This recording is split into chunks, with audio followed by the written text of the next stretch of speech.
আসসালামু আলাইকুম ওয়া রাহমাতুল্লাহি ওয়া বারাকাতুহু। গণিতের নবম দশম শ্রেণী এই যে আলোচনা অনেক আগে হইছে, কিন্তু এত সহজ সূত্রগুলা স্টুডেন্টরা পারতেছে না। এটা দুঃখজনক। এটা আমি দুঃখ স্বীকার করি স্টুডেন্টদের জন্য। গড় মধ্য প্রচুরক সবচেয়ে সহজ একটা অধ্যায়। এই সিস্টেমটা আমি মানি না বাংলাদেশে। এটা একটা ফালতু সিস্টেম। এটা স্টুডেন্টদের পাস করার জন্য সহজ রাস্তা রাখে। এত সহজ রাস্তা দিলে ওরা পড়াশোনা করবে না। একটা অধ্যায় থেকে ২টা অঙ্ক আসবে ২০ নাম্বার। তো পাস তো এক অধ্যায় দিয়ে। এটা তো হইতে পারে না। অথচ বীজগণিতের ১৪টা অধ্যায় বা ১৬-১৭টা অধ্যায় আছে। এই জায়গা থেকে আসবে কয়টা? ২টা। আনসার কয়টা? সর্বোচ্চ ২টা, না হয় একটা। তাহলে তো কেউ এটা পড়বে না। এই জন্য আমি এটা দাবি রাখি, এটা সংশোধন করতে হবে। এই সিস্টেমটা বাতিল করতে হবে। এটা ভালো না। এমসিকিউ একটা সংক্ষিপ্ত প্রশ্ন, আবার ২০টা দিয়েছে সংক্ষিপ্ত প্রশ্ন। এটা তো লাভ নেই।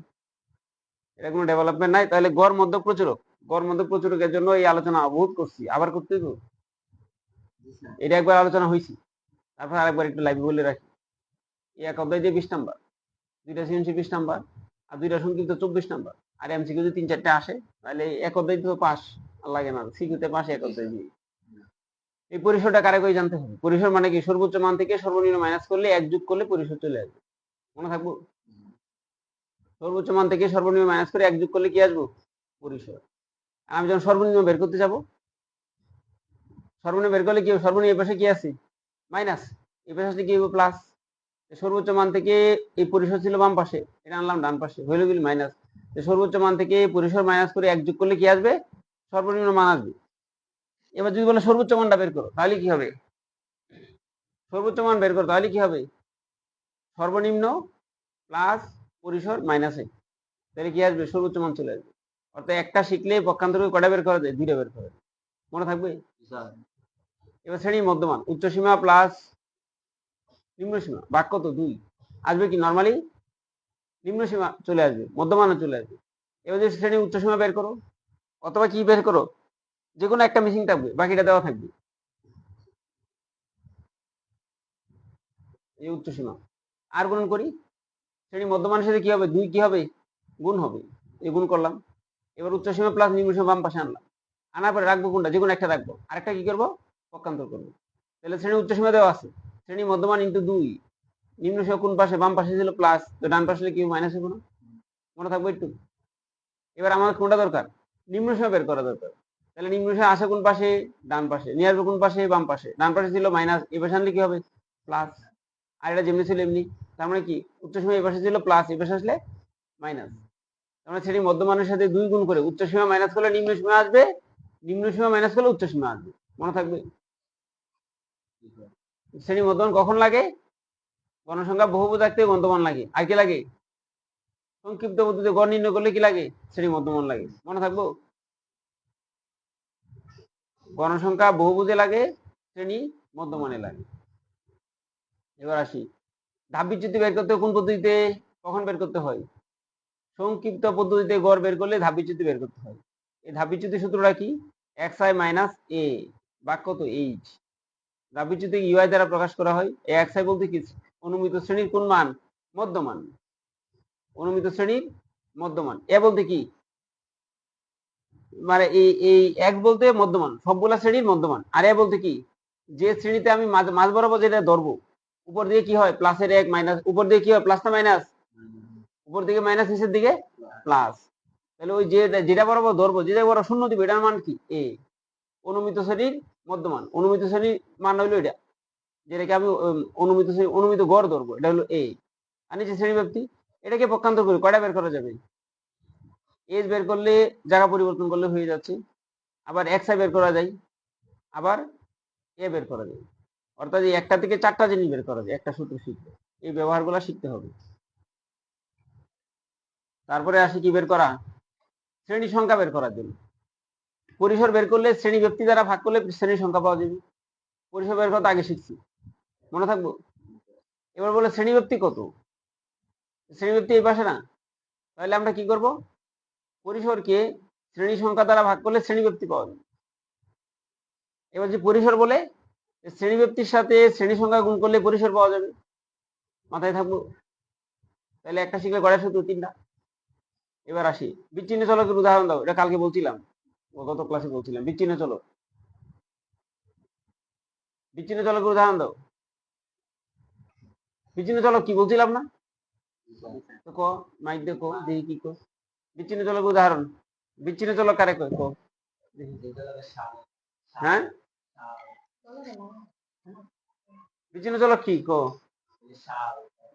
হ্যাঁ শাল মানে এর আগে একটা মূল কথা ছিল এই মূল কথাটা কি হ্যাঁ না পরিবর্তন করলে হইব না কেন মাইক দিয়ে কো দেখি নেয়াল কো হ্যাঁ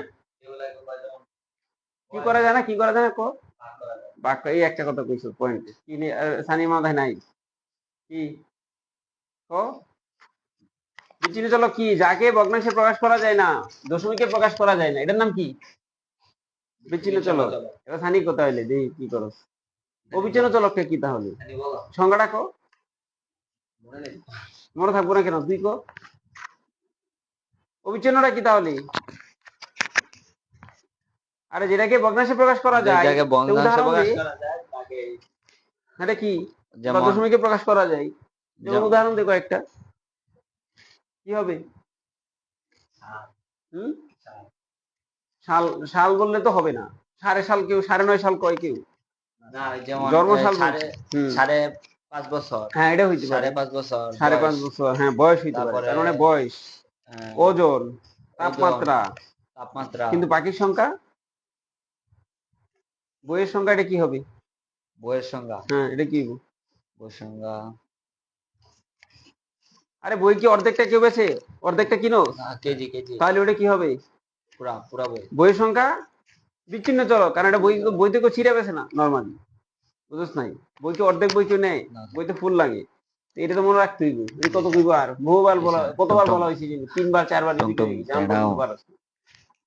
তাহলে বিচ্ছিন্ন চলক যেগুলোকে ভগ্নাংশে প্রকাশ করা যায় না সেটা বিচ্ছিন্ন আর যেগুলোকে করা যায় সেটাও বিচ্ছিন্ন উদাহরণ বহুত বলা হয়েছে এটা আর বলতে রাজি না অনেক কিছু কেন্দ্রীয় প্রবণতা পরিমাপক কয়টা 3টা নাম কি গড় মধ্যক প্রচুরক কেন্দ্রীয় প্রবণতা পরিমাপক 3টা নাম কি গড় মধ্যক প্রচুরক এবার আসি গণসংখ্যা বহুভুজ আঁকতে কি লাগে শ্রেণী মধ্যমান লাগে কি লাগে গণসংখ্যা বহুভুজ আঁকতে গণসংখ্যা লাগবে আর শ্রেণী মধ্যমান লাগবে আর শ্রেণী উচ্চসীমা নিম্নসীমা ক্রমজিত গণসংখ্যা লাগবে কখন উচ্চসীমা এবং ক্রমজিত গণসংখ্যা লাগবে কিসে উচ্চসীমা এবং ক্রমজিত গণসংখ্যা কিসে লাগবে অজীব রেখাঙ্কনে তাহলে এটা হয়ে গেল আয়তলেখতে কি কি লাগে 3টা চিত্র কয়টা চিত্র আছে কয়টা 3টা কি কি আয়তলেখ গণসংখ্যা বহুভুজ অজীব রেখা আয়তলেখ কি গণসংখ্যা তো কয়টা লাগে আয়তলেখ অঙ্কন করতে গণসংখ্যা লাগবে অবিচ্ছিন্ন শ্রেণী লাগবে বিচ্ছিন্ন শ্রেণী না কোন শ্রেণী অবিচ্ছিন্ন শ্রেণী আর গণসংখ্যা বহুভুজে কি লাগবে গণসংখ্যা তো লাগবেই সাথে কি লাগবে শ্রেণী মধ্যমান লাগবে আর অজীব রেখা অঙ্কনে কি লাগবে ক্রমজিত গণসংখ্যা লাগবে আর শ্রেণী উচ্চসীমা লাগবে উচ্চসীমা গড় নির্ণয় কি লাগবে গড় নির্ণয় কি লাগবে শ্রেণী মধ্যমান কিন্তু লাগে মনে থাকবো মধ্যমান আর কি লাগে গণসংখ্যা এই যে অবিন্যস্ত উপাত্ত অবিন্যস্ত উপাত্ত মানে কি এই স্ক্যাটার বিচ্ছিন্ন ভাবে আছে 4 5 6 7 8 এলোমেলো র্যান্ডমলি এই যে অঙ্ক যারা দিছিলাম এটা যে তারা পারলে না এটা তো দুঃখজনক ওই কার খাতা লিখছিলাম খাতা কাটটা দৌড়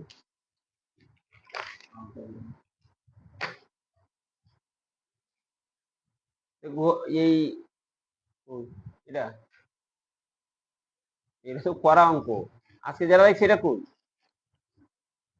এই যে একটা আমি অঙ্ক এটা তো একই জিনিস কতবার রিপিট করা হলো এখন পর্যন্ত পারতেছ না কপালে দুঃখ ছাড়া আর কিছু আছে আমরা জানি গড় গড় কি এই যে অবিচ্ছিন্ন চলকের গড় বের করা সূত্রটা কি আমরা জানি গড় সমান কি জানি গড় মানে কি এক দ্বারা প্রকাশ করে তাহলে কি লিখবো উপরে কি সামেশন x এর নিচে কত n এক বলতে কি এই সবগুলা সংখ্যা লাগবে আর সংখ্যা কয়টা 1টা 2টা 3টা 4টা 5টা 6টা 7টা 8টা তার মানে এই যে n মানে 8 এবার সবগুলো লিখতে হবে প্রথমে কত 15 তারপরে 20 তারপরে 13 একটা 14 আরে তারপরে আবার 14 তারপরে 16 আবার 16 তারপরে কত 14 এবার ক্যালকুলেটর চাপতে হবে সব যোগ করলে কত হয়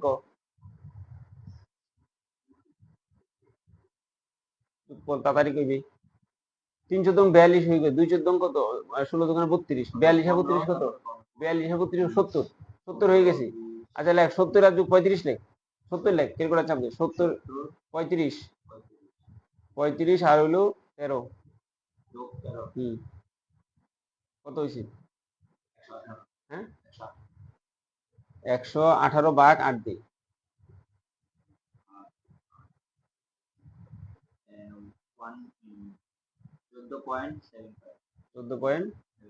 14.7 কত 5। এটা কি গড় চলে আসে? এতটুকু গড়ের সূত্র কি পারা যায় না? এটা কোনো ঝামেলা? এটা তো 2 নাম্বার করতে থাকবে আর কি, এই ধরনের সংক্ষিপ্ত প্রশ্ন থাকবে না ওটাতে। আচ্ছা, মধ্যক বের করার সময় কি করতে? ডাইরেক্ট অঙ্ক শুরু করা যাবে না? কাজ আছে একটা। কাজটা কি কো? কাজটা কো। আরে কি এক যোগ করতে পারলে কি কো? মধ্যক বের করার কি? মধ্যক বের করার কি সরাসরি অঙ্ক শুরু করে দিল না কাজ আছিল? কাজটা কি কয়? যে লিখি নেই কাজটা। কাজটা তো ওই যে অঙ্ক করার সময় লিখে দিচ্ছি, বাট এই জায়গায় লেখা নাই। তো মধ্যক করার সময় কাজটা কিটা কো? কি করতে হবে? হুম, প্রদত্ত মানগুলারে বা উপাত্তগুলারে কি করতে হবে? আরে না, প্রদত্ত উপাত্তগুলোকে কি করি? হ্যাঁ, একটু লাইন মুখস্থ না করলে তো আর অঙ্ক পারা যাবে না। শুধু সারা জীবন চিল্লাইলেও লাভ নাই। প্রদত্ত উপাত্তগুলোকে মানে কোন ক্রমে? ঊর্ধ্বক্রমে কি পাই? সাজিয়ে পাই। ঊর্ধ্বক্রমে সাজিয়ে পাই। এদিকে মনোযোগ দিয়ে। এবার সবচেয়ে ছোট কত ছিল জায়গায়? 13 ছিল না? 13 ছোট কেউ আছে? নাই তো মনে হয়। 13 হচ্ছে ছোট নাই। 13 ছিল, 14 ছিল, 3টা, তাই না? 1টা 2টা 3টা। তারপরে 16 ছিল কয়টা? 16 তো 8টা যে কইলাম, একটা 20 আর কি আছে তাই? 15 নাই তো। কই 15 দিছি? ও 15 আছে। তাহলে 14 পরে কি আছে? 15 আছে। 15 পরে কি আছে? 16, 2টা। 16 কয়টা? এনে কিন্তু যোগ না, কমা কমা দিতে হবে। এরপরে সর্বশেষ কি? 20। দেখো 8টা হয়েছে কিনা? 1টা 2টা 3টা 4টা 5টা 6টা 7টা 8টা। এবার এখানে n মানে কি? n মানে কি ক? জানি ক n মানে কি হবে? মনোযোগ এদিকে দেই। n মানে কি ক? সবগুলা কয়টা সংখ্যা কয়টা? সংখ্যা নাও। তাহলে n মানে 8। এই 8 যে এটা ব্র্যাকেটে দিতে হবে। এই 8 জোড় না বিজোড় এটা বলতে হবে। 8 জোড় না বিজোড়? জোড় হলে সূত্রটা কি? এবার সূত্রটা কো। এই যে n এর মান যদি মধ্য বের করার সময় জোড় হয় তাহলে সূত্র হবে কোনটা? এই যে n ভাগ 2 প্লাস এততম পদ, n ভাগ 2 প্লাস 1তম পদ ভাগ 2। মনে থাকবে? আর বিজোড় হলে কি হবে? n প্লাস 1 ভাগ 2 তম পদ। তাহলে এটা n টা জোড় না বিজোড়? জোড়। তাহলে আমরা জানি মধ্যক সমান কি? মধ্যক সমান কি? কি হবে? যেহেতু জোড় তাহলে নিচে একটা 2, উপরে কি হবে? n ভাগ 2 তম পদ প্লাস n ভাগ 2 প্লাস 1 তম পদ। n এর মান কত? 8 ভাগ 2 এততম পদ 8 ভাগ 2 8 ভাগ 2 এততম ভাগ কত? 2। 8 দিয়ে ভাগ করলে কত? এটা তো ক্যালকুলেটর লাগে না। 4তম পদ আর এটা কত? 5তম পদ ভাগ কত? 2। এবার ওই যে ছোট থেকে বড় সাজাইলাম, 4 নাম্বার পদ কত দেখতে হবে? এই দেখ, 1 নাম্বার 2 নাম্বার 3 নাম্বার 4 নাম্বার। 4 নাম্বারে কত? 14 লিখবে। 14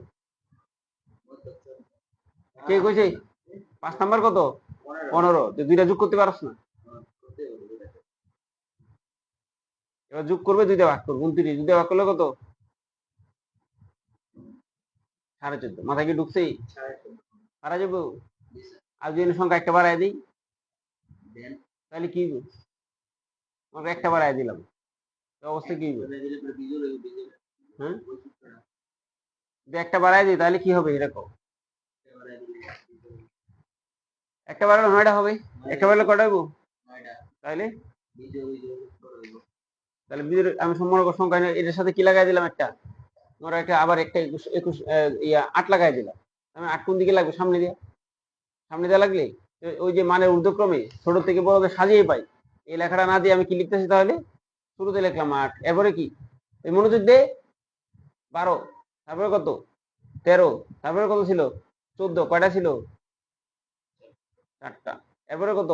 15। 16 কয়টা ছিল? 2টা না? আর কিছু ছিল? এখন কয়টা হয়েছে? 1টা 2টা 3টা 4টা 5টা 6টা 7টা 8টা 9টা। এখানে n মানে কি? n কি? n মানে জায়গায় 9। এটা কি জোড় না বিজোড়? বিজোড়। তাহলে সুতরাং মধ্যক সমান কি হবে এবার? n যদি বিজোড় হয় মধ্যকের সূত্রটা ক দেখি। আগে টান হবে কি হবে পরে? n প্লাস 1 নিচে আর কিছু আছে? এবার n এর মান কত? 9 প্লাস 1 বা 2। এবার কি হবে? 9 প্লাস 1 মানে কত? 10। 10 কে 2 তে ভাগ করলে 5তম পদ। এবার 5তম পদ কত? এটা খুঁজে বের কর। এটা উত্তর হবে। 5তম পদটা কত? এই যে 1 2 3 এই যে 1 2 3 4 5 এদিকে গুনি 1 2 3 4 5 ওই 14ই হবে। মনে থাকবো? এও যদি না পারো তুই কি কপাল খারাপ না কি করবি? হ্যাঁ, এতটুকু যদি না পারা যায় 3 বার রিপিট করার পরেও কপাল খারাপ। এরপরে কি? প্রচুরক। প্রচুরক কেমনে করে ক? যে মানটা সবচেয়ে বেশি রিপিট হবে সেটাই প্রচুরক। কি বলছি? তো কোন মানটা রিপিট হয়েছে এই জায়গায় ক? কোনটা বেশি হয়েছে? 16 আছে 2 বার, 14 আছে 3 বার। তার মানে কি সবচেয়ে বেশিবার কোনটা আবর্তিত বা রিপিটেশন হচ্ছে কোনটা বেশি? সবচেয়ে বেশি হচ্ছে কোনটা? 14। তার মানে কি হবে? প্রচুরক বের করার সময় প্রচুরকে ডাইরেক্ট বলে দিলেই হবে 14 না কিছু লিখতে হইব? লিখবোটা কি? প্রদত্ত কার মধ্যে? উপাত্ত গুলোর মধ্যে কত? সর্বাধিক বার 14 আছে কয়বার? সর্বাধিক 14 কয়বার আছে?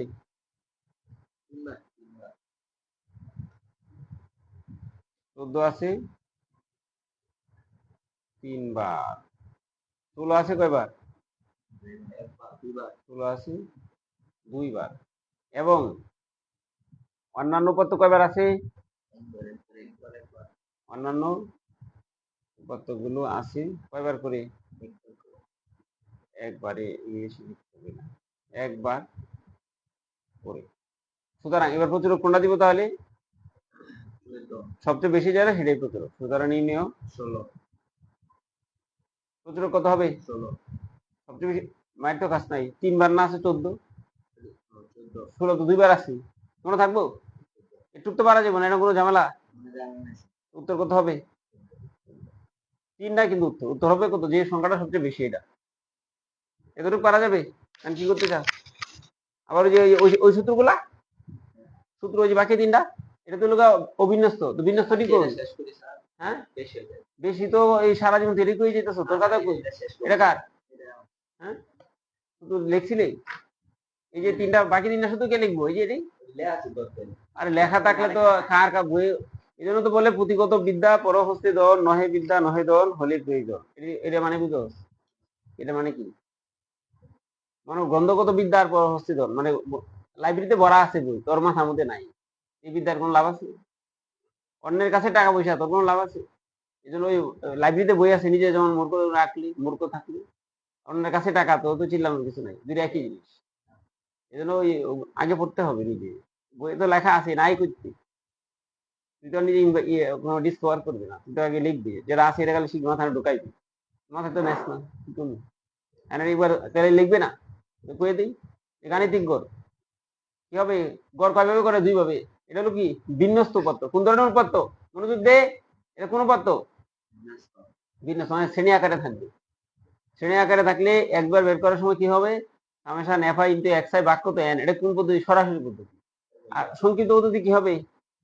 এই যে এ প্লাস সামেশন কত f i u i by কত এন গুণ কত এইচ। এইচ মানে কি? শ্রেণী ব্যক্তি। মনে থাকবে একটু? গড়ের সূত্র কয়টা? 2টা। আর মধ্যকের কয়টা? একটা। এটা কি পারো? মধ্যকের সূত্রটা পারো কিনা দেখো। L plus N by 2 minus F C into উপরে এইচ নিচে এফ এন। আমি প্রত্যেকটা মিনিং বুঝছ কিনা? আগে তো মধ্যক শ্রেণী ধরতে হবে। মধ্যক শ্রেণী কেমনে ধরবে? হ্যাঁ, যারা দুনিয়া সহজ সেটার মধ্যে পারস না, আর এটাতে কি করবে? মধ্যক শ্রেণী ধরবে কেমন দেখো। আর তুই না কইবে এখন পারস তুই? মধ্যক শ্রেণী হলো মোট গণসংখ্যাকে 1 2 দিয়ে ভাগ করবে। ভাগ করার পরে ক্রমজিত গণসংখ্যা লাগবে। ওই ক্রমজিত গণসংখ্যার মধ্যে যে জায়গায় ওই অর্ধেক মানটা পাবে ওটার নাম কি? শ্রেণী মধ্যমান। শ্রেণী মধ্যমান যেটা এটার নাম কি? শ্রেণী ওই শ্রেণীর নিম্ন সীমার নাম হলো এল। এন বাই 2 এফ সি হলো কি? যে শ্রেণীতে মধ্যক অবস্থিত তার আগে শ্রেণী ক্রমজিত গণসংখ্যা। এই দেখ, এবার এই বইয়ের মধ্যে দেখাই দিই কত বাজে কত। কি করছে এতটুকু বেশি হ্যাঁ দিচ্ছি, একটু সময় ভালো তো বুঝবে না আর কি তুমি, কবে ভালো বুঝবে। হ্যাঁ ও এই যে একবার মনে দিতে ঘটনা সংখ্যা কত 70, এই যে 70 না, 70 যদি ভাগ করলে কত হয় 35। এই ক্রমজিত গণসংখ্যা 35 এই ঘরে আছে, এই ঘরে, এই ঘরে, এই ঘরে আছে। তার মানে কি এল কোনটা হবে সর্বনিম্ন কত, এল কত, আরে 48। এফসি কোনটা এই মধ্যক শ্রেণীর আগের শ্রেণী ক্রমজিত গণসংখ্যা কত 31। আর এই এফএম কোনটা, ওই এফএম কোনটা, এফএম যে শ্রেণীতে মধ্যক অবস্থিত ওই শ্রেণীর কোন সংখ্যা, গণসংখ্যা। গণসংখ্যা কত 25। পারা যাবে, মান বসে দেন বসে। শ্রেণী ব্যক্তি কত, শ্রেণী ব্যক্তি কত 30 থেকে 35 কত হইব ক, এটা কত 36 থেকে 41। তার মানে ব্যক্তিটা কত, এই কিন্তু সেই ব্যক্তি 5 না, ব্যক্তি কিন্তু 6। কারণ কি এই দুটো ভিন্ন হইতো, এক হইলে 5 হইব, এটা কত 6 শ্রেণী ব্যক্তি। এটা পারবে তো। আর প্রচুরক, প্রচুরক করলে কি লাগে, প্রচুরক তো এটুকুই সম্ভব, সবচেয়ে বেশি গণসংখ্যা কোনটাতে, এইটাতে। তাহলে প্রচুরক শ্রেণী নিম্ন সীমা কত 48। 25 থেকে 18 বাদ দিলে 7, এটা হলো F1। 25 থেকে 8 বাদ দিলে কত 17, এটা হলো F2। শ্রেণী ব্যক্তি কত 6, বসায় দিবে, এই যে অঙ্ক শেষ। এই যে মনোযোগ দিয়ে একটু, শেষ তো। আর জামালা কত, এই যে এল মানে 48। এখন কত, এখন কত আসলো যা আসে, 25 থেকে 20 বাদ দিলে 5 হবে, এটা 5, এটা কত 25 থেকে 8 বাদ দিলে 17, এইচ কত 6। হিসাব নিকাশ করবে, চলে আসবে। আর নিজেরা যদি অঙ্কগুলো না করো আর কি বলার কিছু নাই। আল্লাহ হাফিজ। জানা